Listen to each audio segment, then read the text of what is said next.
Yes. सो अभी यहाँ तक शेयर, खाली आपको मेन याद रखना है कि ओन फंड कैसे कैलकुलेट होता है। ओन फंड फॉर्मूला क्या है? Share capital plus reserves and surplus minus fictitious asset. Okay. अभी ना यहाँ पे मैं आपको इतना वर्टिकल फॉर्मेट सिखाती हूँ, हाँ, ताकि आपको याद हो जाए साइमल्टेनियसली।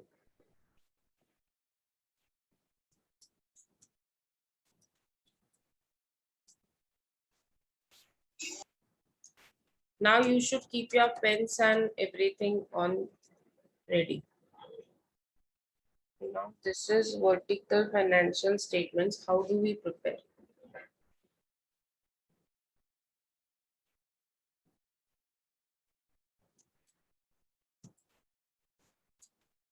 Now यहाँ पे पहला कॉलम बनता है पर्टिकुलर्स का।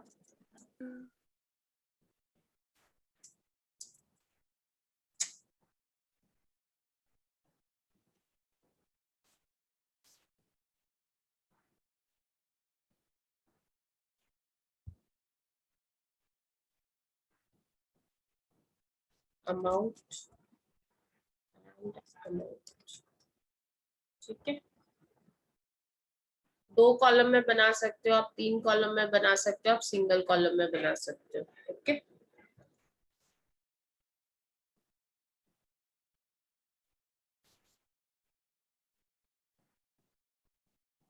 वर्टिकल बैलेंस शीट क्या बना रहे हो आप? वर्टिकल बैलेंस शीट बहुत इजी है ये, आप लोगों को बहुत मजा आएगा ये करते हुए।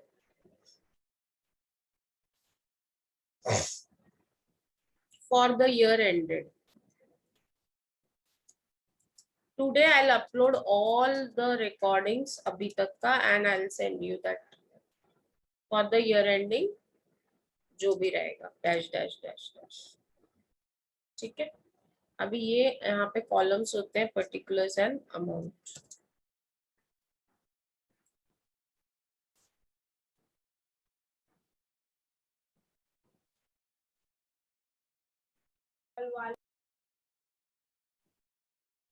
अगर किसी को कुछ नहीं समझता ना, please get it clear.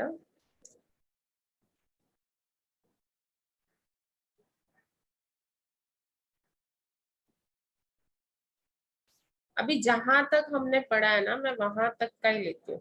First part is sources of fund. First part क्या है? Sources of fund.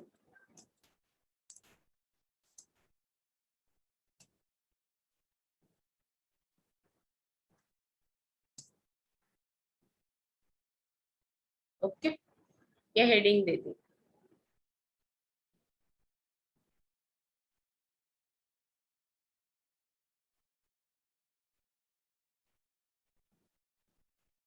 Balance sheet का एक पार्ट हमने कंप्लीट कर लिया है, तो वो एक पार्ट को अगर हम लोगों को दिखाना है तो हम कैसे दिखाएंगे, वो मैं आपको सिखा रही हूँ। First, share holders fund. क्या लिखेंगे? Share holders fund. Share holders fund को हम और प्रोप्राइटर्स फंड भी बोल सकते हैं, नेटवर्थ भी बोल सकते हैं, बट अभी फिलहाल मैंने लिखा share holders fund. Okay. Share holders fund में सबसे पहले आता है ए, शेयर कैपिटल। क्या आता है? Share capital. अभी share capital, you all know that there are two types of share capital। आपको मैंने बताया ना, दो टाइप के शेयर कैपिटल होते हैं। कौन सा है? Equity share capital, preference share capital. Equity share capital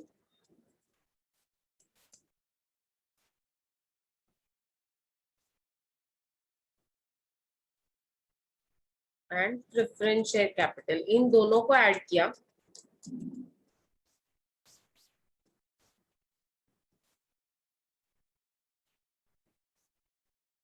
तो ये टोटल मिलता है शेयर कैपिटल का। ये क्या मिला मुझे?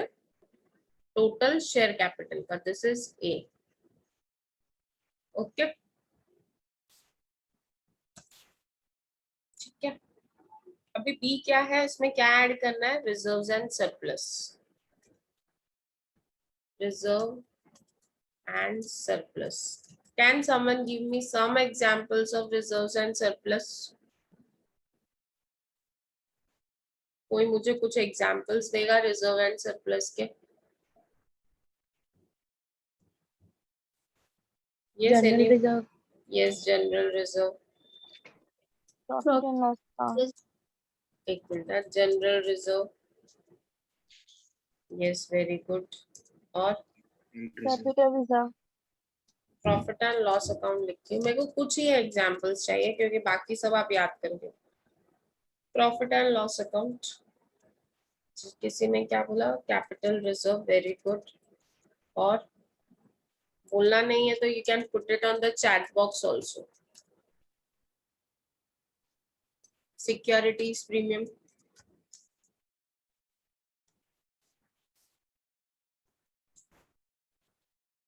ओके, ये सारे रिजर्व्स आपने लिख लिए। अभी इसका टोटल करेंगे, खाली रिजर्व्स एंड सरप्लस का तो टोटल करेंगे तो we get reserves and surplus. अभी ये टोटल रिजर्व्स आया, ठीक है।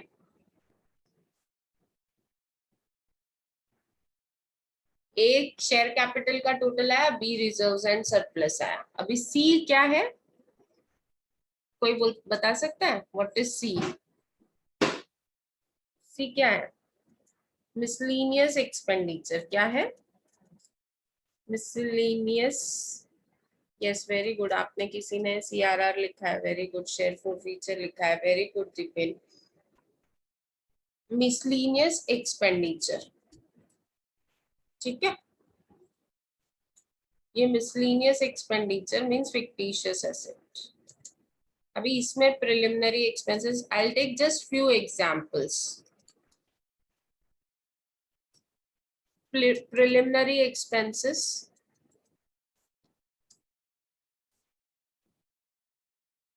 discount on issue of shares and debentures,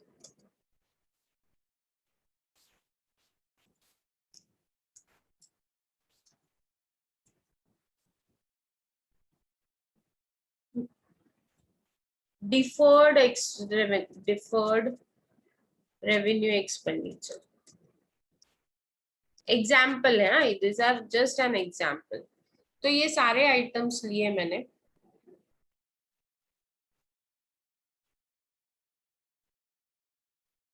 अभी इसका टोटल किया तो मुझे यहाँ पे मिलता है मिसलेनियस एक्सपेंडिचर का टोटल। मुझे क्या मिलता है? मिसलेनियस एक्सपेंडिचर का total.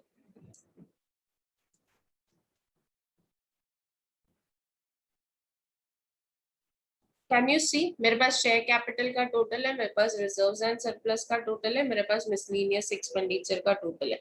Now what is share holders fund? Share holders fund is share capital plus reserves and surplus minus miscellaneous expenditure, that is 1 is equal to A plus B minus C। समझा मैंने क्या किया? 1 क्या है? मैंने 1 किसको denote किया है? शेयर होल्डर्स फंड को, करेक्ट। तो 1 that is share holders fund is share capital plus reserves and surplus minus miscellaneous expenditure. इसको आउटर कॉलम में लेके आए तो this is my share holders fund. ये क्या है? मेरा शेयर होल्डर्स फंड आया। इसको हाईलाइट करती हूँ किसी कलर से, ठीक है। ये 1 plus A plus B plus C is my shareholders fund. समझ में आया आपको मैंने क्या किया? प्रेजेंटेशन है, दिस इज जस्ट मेड। हाँ, अंडर राइटिंग कमीशन आ सकता है दीपेन, यस, लेकिन अभी मैं सिर्फ एग्जांपल्स के साथ आपको एक्सप्लेन कर रही हूँ। सो आई होप ये क्लियर हुआ कैसे प्रेजेंट करना है। Yes ma'am. Everyone?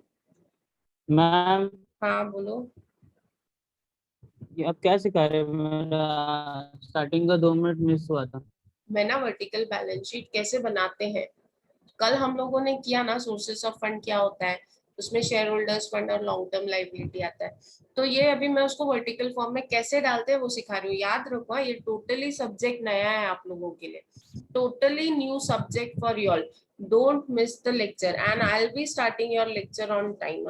Don't miss anything. तो अभी मैंने क्या किया ना, आप लोग नॉर्मली बैलेंस शीट कैसे बनाते हो? टी फॉर्म में बनाते हो। टी फॉर्म मीन्स एक साइड लाइबिलिटी रहता है, एक साइड एसेट रहता है। अभी जब हम लोग ये करने वाले हैं, क्या बोलते हैं ना, when we are going to do MA, तो हमारा पहला टॉपिक ये हमको वर्टिकल बैलेंस शीट बनानी है। कहाँ से बनानी है आपको ना, हॉरिजॉन्टल बैलेंस शीट दी रहेगी और उससे आपको वर्टिकल बैलेंस शीट बनानी है। तो इस तरह से हमने स्टार्ट किया। अभी लाइबिलिटी साइड में ही है, हम एसेट साइड पे गए नहीं है। अभी ये शेयर होल्डर्स फंड हुआ। सेकेंड क्या है, what is second? Long term liability. Old fund आता है ना, long term liability. Second head is long term liability. अभी लॉन्ग टर्म लाइबिलिटी में हमारे पास क्या क्या है? डिबेंचर्स है,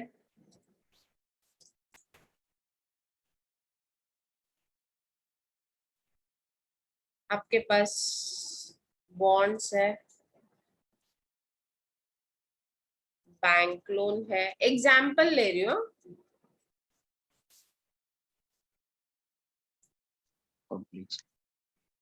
सिक्योर्ड लोन है। मैंने कुछ एग्जाम्पल्स लिए, बाकी मैंने एक्सप्लेन करते हुए सब लिखाए हुए हैं। तो सब तो नहीं ले सकती ना, फिर ये समझने में डिफिकल्ट हो जाएगा आप लोगों को।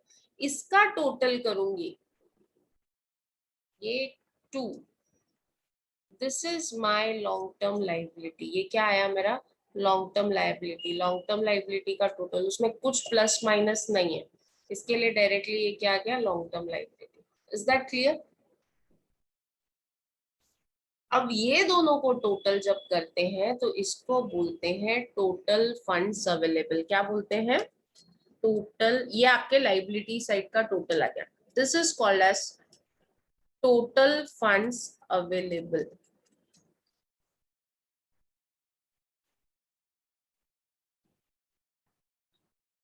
अभी तक आप लोगों ने कभी लाइबिलिटी साइड का टोटल को कुछ नाम नहीं दिया। This is for the first time that we are giving some name and that is called as total funds available. क्या बोलते हैं उसको? Total funds available. ये जो सेकेंड कॉलम में ये जो शेयर होल्डर्स फंड है ना, यहाँ पे लिख के ही रखती हूँ, शेयर होल्डर्स फंड। और ये जो लॉन्ग टर्म लाइबिलिटी है, इसका टोटल जब आपने किया तो ये क्या आया? TFA. TFA is total funds available. Clear है? Clear? yes, no, put it on the chat box. Yes, ma'am. समझ में आया? तो liability side is clear, liability side is clear Yes, ma'am. everyone.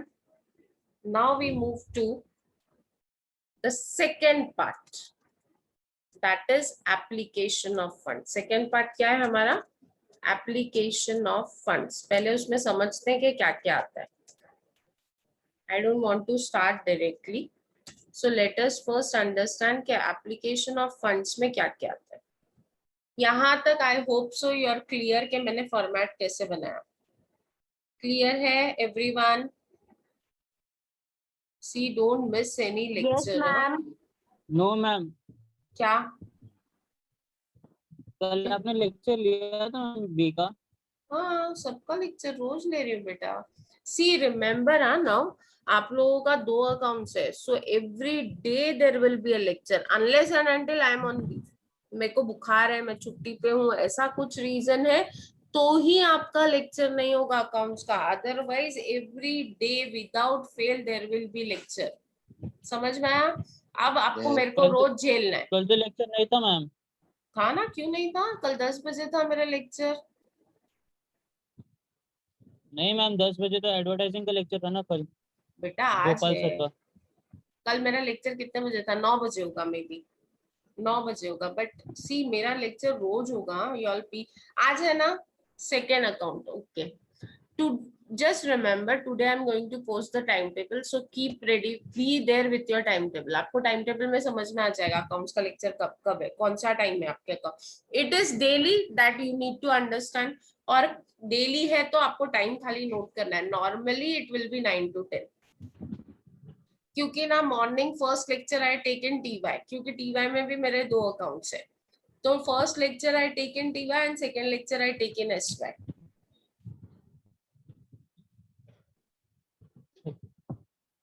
कौन है ये? राहुल मैम, मेरा फर्स्ट अकाउंट लेक्चर है, प्लीज दो, आप दो अकाउंट। ये एमए कर रहे हैं फिलहाल, इतना ही समझो। दूसरा अकाउंट्स मतलब आपका एफए, जो लास्ट ईयर अकाउंट्स किया था ना, उसका continuation, that is your second account. Now I can not repeat everything, you have to be regular for lecture.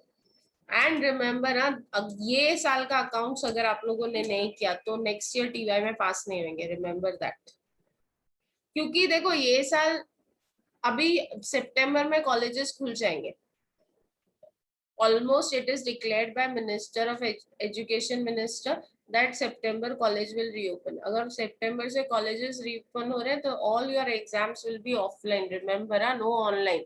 तो पढ़ाई करो, don't waste time and don't think कि हाँ बाबा हम तो बैठे हैं, मैम शॉर्ट में बताओ ना, नहीं तो कंफ्यूजन हो जाएगा। कुछ कंफ्यूजन नहीं है, जो मैं पढ़ा रही हूँ पढ़ो, मैं सब कुछ पोस्ट करने वाली हूँ, don't worry. Now we move to asset side. Asset side को क्या बोलते हैं? एसेट साइड को बोलते हैं एप्लीकेशन ऑफ फंड्स। जो कैश हमारे पास आता है उस कैश को हम यूटिलाइज करते हैं इन परचेज ऑफ एसेट्स। जो भी पैसा आता है उससे हम फिक्स एसेट परचेज करते हैं, वी परचेज फिक्स एसेट।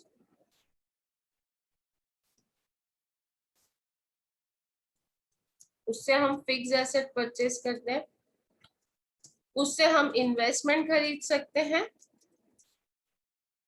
और उससे हम इन फिक्स एसेट परचेज करेंगे, इन्वेस्टमेंट खरीदेंगे, या फिर उससे हम प्रोडक्शन करके ट्रेडिंग कर सकते हैं, मतलब जहां पे आप प्रोडक्शन और सेल्स कर सकते हो। मतलब पैसा चाहिए ना बिजनेस चलाने को, फॉर ऑपरेशन, बिजनेस ऑपरेट कर सकते हैं। I will make it more simpler, business operate कर सकते हैं।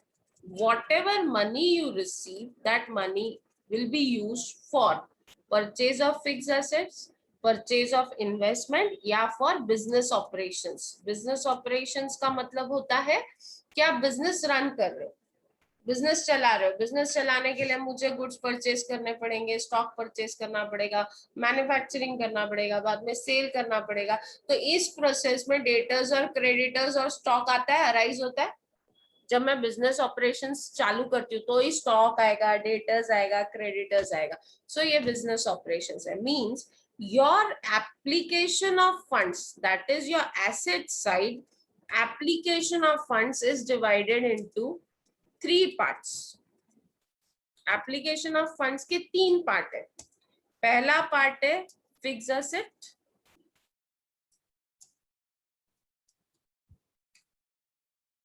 second part is investments,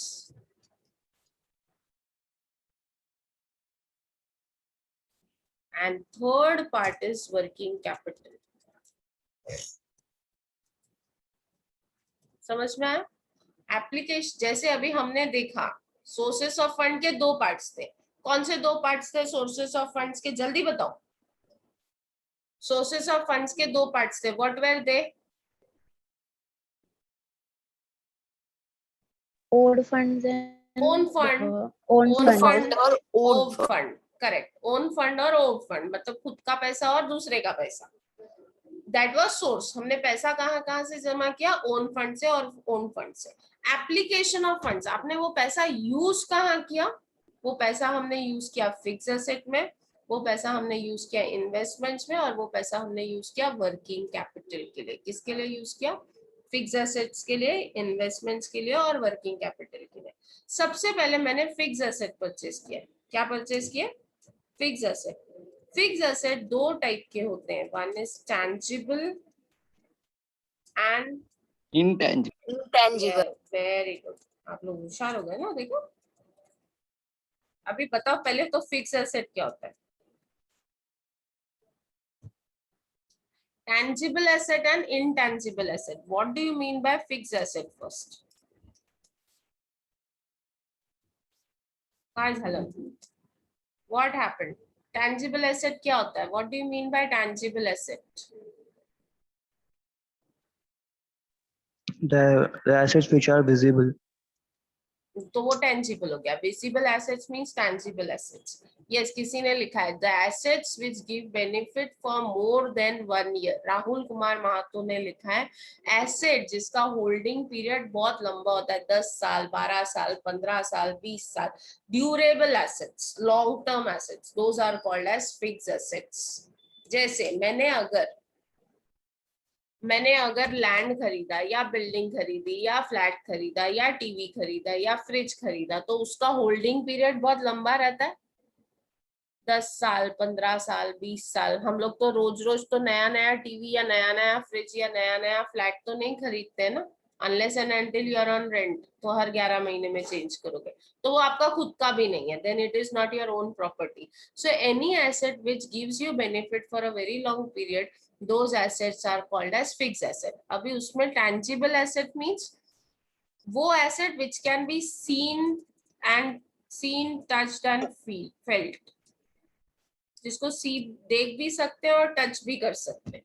Those are your tangible asset. Examples बोलो तो tangible assets के example बोलो फटाफट. Land, very good. Land, machinery, very good. और vehicles, very good.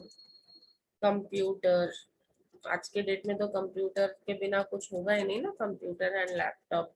Furniture, house नहीं है, बिजनेस में हाउस नहीं आता. We are talking about company business.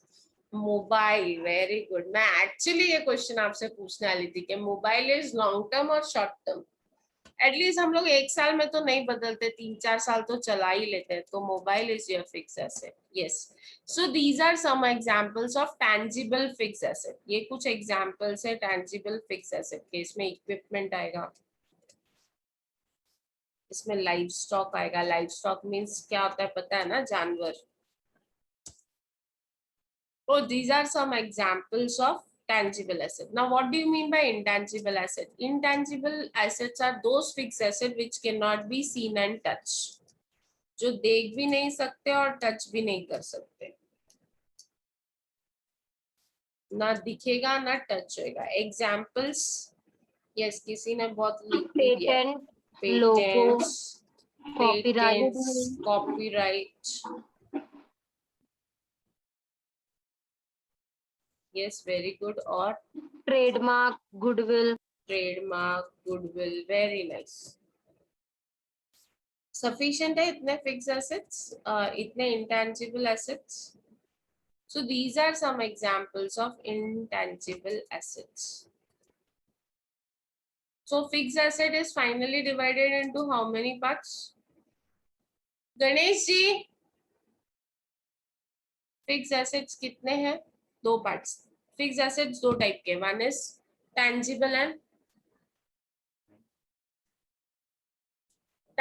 and intangible. Tangible assets means those assets which can be seen and touched. Intangible asset means which cannot be seen and touched. Examples हमने किया. This is first part of application of funds. अभी second part of application of funds is investments. यहाँ पे हम long term investment लेते हैं, मतलब वो इन्वेस्टमेंट जो आज बिजनेस ने परचेज किया तो बहुत सालों तक बिजनेस के पास रहेगा. That is long term investment. Any investments that are hold for a long period of time, such investments are called as long term investment. आजकल लोग देखो 2 टाइप. म्यूचुअल फंड्स, एक एग्जांपल ले रही हूँ. म्यूचुअल फंड्स अगर कोई खरीदता है तो 10-15 साल तक उसको रख देता है, बाद में बेचता है, तो this is long term investment. कुछ लोग हैं जो शेयर्स पे ट्रेडिंग करते हैं मीन्स खरीदा बेचा. अगर ऐसा कुछ हो रहा है तो then it is not long term investment, फिर उसको बोलते हैं करंट इन्वेस्टमेंट. उसको क्या बोलते हैं? करंट या marketable investment. So any investment which is for the business, मतलब वो बिजनेस के फ्यूचर के लिए. फॉर एग्जाम्पल, मैंने इन्वेस्टमेंट परचेज किया कि 10 साल के बाद नया मशीनरी खरीदूंगी या 5 साल के बाद नया मशीनरी खरीदूंगी या नया ऑटोमेटेड मस्त वाला रोबोट खरीदूंगी. आजकल तो machinery is an old news. Now what is there in companies? Robots. अगर आप लोग को पता हो तो there is one company in India Siemens में जहाँ पे one division is purely automated with the help of robot. उधर इंसान की जरूरत ही नहीं है, रोबोट्स वो. So see that एक दिन हमको भी रिप्लेसमेंट मिलने वाला है. So long term investments are investments which are made for replacement of any assets. Future में एसेट रिप्लेस करने के लिए या बिजनेस चलाने के लिए ये इन्वेस्टमेंट्स जरूरी होते हैं. These are also called as trade investments. इनको क्या बोलते हैं? Trade investments. Application of funds के कितने पार्ट है? How many parts of application of funds? Be fast. Application of funds के कितने पार्ट्स हैं? 3. पहला पार्ट क्या है? Fix asset. Fix asset. Second part क्या है? सेकंड पार्ट क्या है? Investment. Investment. And third part is working capital. Working. Third part क्या है? Working capital. Working capital means the amount required to run the business. Amount required to run the business, to run business. मतलब business को भगाना नहीं है हमको. आज बदलापुर में कल भगा के नेरल ले गए, वैसा नहीं.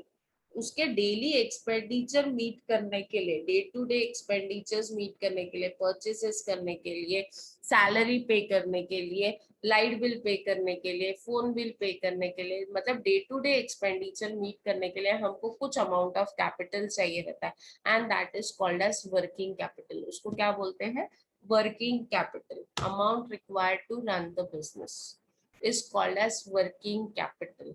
वर्किंग कैपिटल का फॉर्मूला है, working capital is current asset minus current liability. Working capital का क्या फॉर्मूला है? Current asset minus current liability. Now what is this current asset and what is this current liability? Current asset means asset which is held for a period of less than 1 year. Current asset क्या है? Current asset means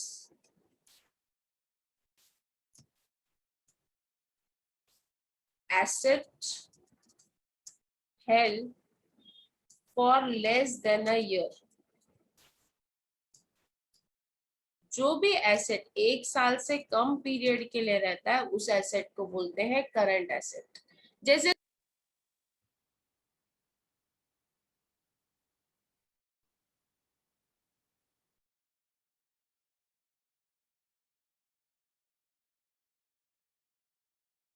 ma'am screen नहीं दिख रहा. अभी दिख रहा है ma'am. Yes ma'am अभी दिख रहा है.